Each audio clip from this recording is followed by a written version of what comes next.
కండువ వేసుకొని గోవర్ధన్ ఒక 5 నిమిషాలు గులాబీ కండువ వేసుకోవాలి, డెమాలిస్టేషన్ చేయాలి.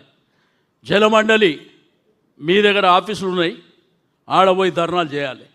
కరెంట్ సరిగ్గా వస్తుందా? రాకపోతే ఏం చేయాలి?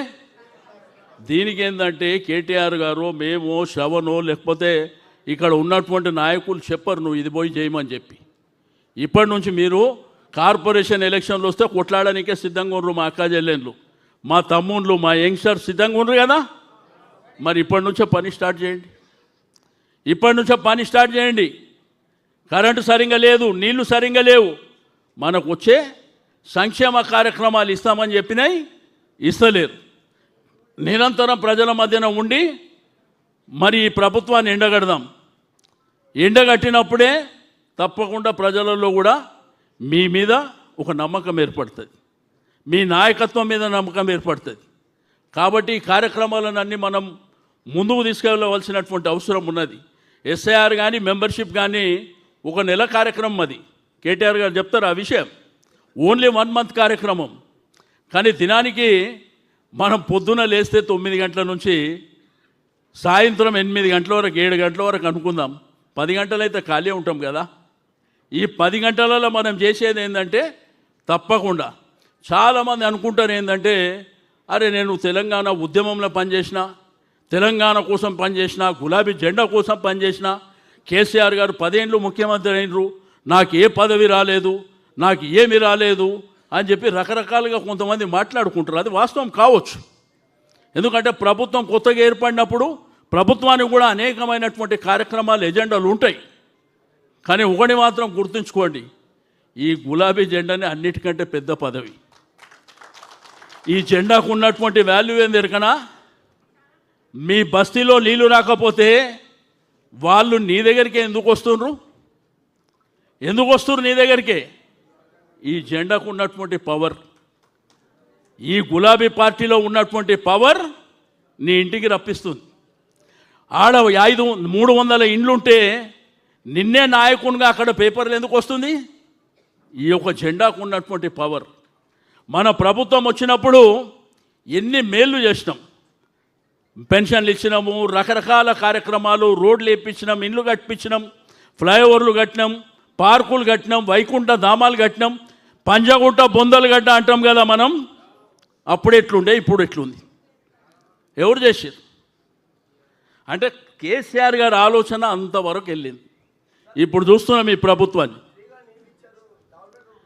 అదే ఫ్రీగా నీళ్ళు ఇచ్చినాము, డబుల్ బెడ్రూమ్ ఇల్లు కట్టించినాము, నిమ్స్ హాస్పిటల్ కడుతున్నాము, సన్న బియ్యం ఇచ్చి చాలా కార్యక్రమాలు చేసినాం. మనకు 100 ఉన్నాయి. మీరు ఎస్ఐఆర్లో కూడా మెంబర్షిప్ పోయినప్పుడు కూడా 5 నిమిషాలు వాళ్ళతో కూర్చోండి. కూర్చున్నప్పుడు వాళ్ళకి అడగండి ఉత్తగానే, ఏమ్మా నీ బిడ్డ పెళ్లి చేసినావంట, తులం బంగారం ఇచ్చిండంట రేవంత్ రెడ్డి అంటే ఆమె ఆడ నుంచి స్టార్ట్ చేస్తుంది. అది నీకు ఎలక్షన్ వరకు రిజిస్టర్ అవుతుంది. ఏమక్క నీకు 2500 ఇచ్చిండ్రంట కదా అంటే ఆమె నువ్వేమని అవసరం లేదు, ఆ షురూ చేస్తుంది. తాతలు అవ్వల దగ్గరికి పోయి పెన్షన్ కేసీఆర్ ఇచ్చినప్పుడు 2000 ఇచ్చిండంట కదా, వీడు వచ్చి 4000 ఇస్తుండంటే ఆమె వేసుకుంటుంది. అది నీకు ఎలక్షన్ వరకు ఉపయోగపడుతుంది. ఇవన్నీ చిన్న చిన్న విషయాలు. మనం ఇంటికాడ కూర్చొని అది చేసినాం ఇది చేసినాం కంటే మీరు రోజు మీ డివిజన్లో 50 మంది ఉంటే 50 మంది, 100 మంది ఉంటే 100 మంది కార్పొరేటర్గా కాంటాక్ట్ చేద్దాం అనుకున్నటువంటి ఎవరైతే ఆస్పిరేట్స్ ఉన్నారో వెళ్ళండి మీరు బయటికి. నీకు శక్తి 50 మందితో వెళ్తావా, 100 మందితో వెళ్తావా, 200 మందితో ఎల్లు బస్తీలో తిరుగు, గులాబీ జెండా వేసుకొని. ఏమ్మా నీళ్ళు వస్తున్నాయా అని అడుగు, ఏమ్మా కరెంట్ ఇస్తున్నా అడుగు. ఇప్పుడు కబ్జాలు తప్ప ఇంకేమైనా ఉన్నాయా మీ కాన్స్టిట్యున్సీలో? ఓ వైపునేమో మీ ఎమ్మెల్యే ఉన్నాడు, రెండో వైపునేమో రేవంత్ రెడ్డి ఉన్నాడు. ఇవి తప్ప ఉన్న సిటీకి దిక్కు లేదు, హైదరాబాద్లో తాగనీకే గతి లేదు. ఏం సిటీ? ఫ్యూచర్ సిటీ అంట, ఫ్యూచర్ సిటీ అంట. మాట్లాడితే హైడ్రా అంట. హైడ్రా చూసారు కదా మీ టీవీలు సోషల్ మీడియాలో. ముఖ్యమంత్రిని వాళ్ళ కుటుంబాన్ని తిట్టింది చూసారు కదా, ఆ ఇండ్లు కూలగొడితే కూలిపోయినాను. ఎట్లా తిట్టారు? నన్ను తిడితే నేను ట్యాంక్ బోర్డులో దూకి చచ్చిపోతుంటే, ధర్మంగా చెప్తున్నా, నా ట్యాంక్ బోర్డులో దుంకి చచ్చిపోతుంటే నేను సేవ చేయడానికి వచ్చినోండి. అన్ని మాటలు నేనెందుకు తిట్లు తింటా?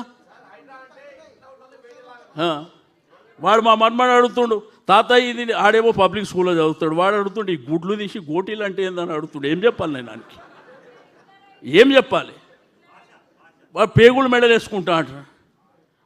అరే ఒక ఉన్నతమైనటువంటి పదవి, ఈ రాష్ట్రానికి ముఖ్యమంత్రి లాంటి పదవి, అది వదిలిపెట్టి నువ్వు ఈ లాంగ్వేజ్ ఏంది, ఏమనుకుంటుర్రు, చదువుకున్న పిల్లలు ఏమనుకుంటుర్రు, ప్రజలు ఏమనుకుంటుర్రు, వాళ్ళకున్న అవసరాలు ఏంది, అవన్నీ వదిలిపెట్టి.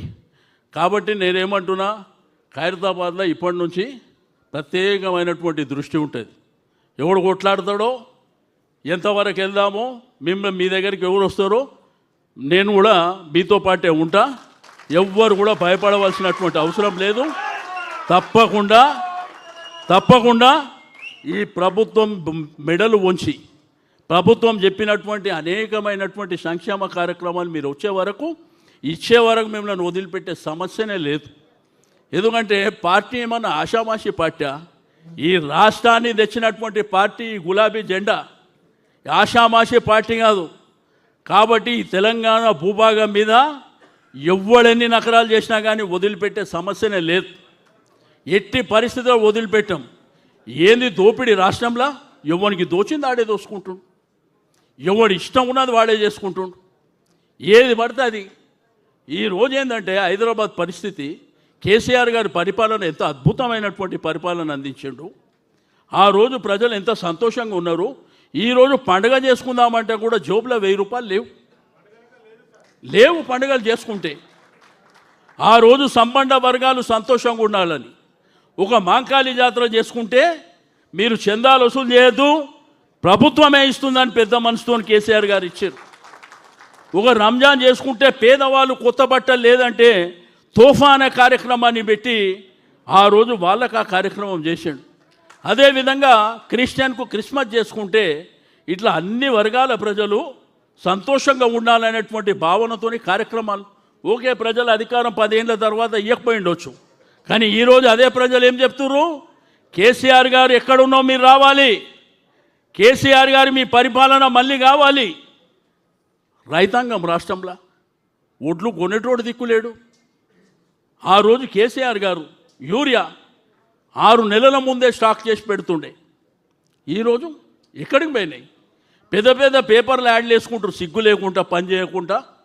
కాబట్టి మీ అందరికీ నేను ప్రత్యేకంగా రిక్వెస్ట్ చేసేది ఒకటే, మీరందరూ సంతోషంగా ఉండండి. ఈరోజు ఇక్కడ ఉన్నటువంటి వాళ్ళు కూడా సీనియారిటీ, జూనియారిటీ, పెద్ద చిన్న మొదటి నుంచి ఉన్నాయి, అన్ని గౌరవాలు అందరికీ ఉంటాయి. ఎవరినో ఇగ్నోర్ చేయాలి, ఎవరినో దూరం పెట్టాలి, ఎవరినో దగ్గర పెట్టాలని మేము కోరుకునేటోళ్ళం కాదు. అందరు సమిష్టిగా కలిసి పోరాటం చేద్దాం, అందరు కలిసిమెలిసి పోరాటం చేద్దాం, అందరూ ఒకరి సహకారం తీసుకొని పోరాటం చేద్దాం. ఎందుకంటే మీద పోరాటం చేయడం మూలన మనకే నష్టం జరుగుతుంది. కాబట్టి డెప్త్కి వెళ్ళి పోరాటం చేద్దాం.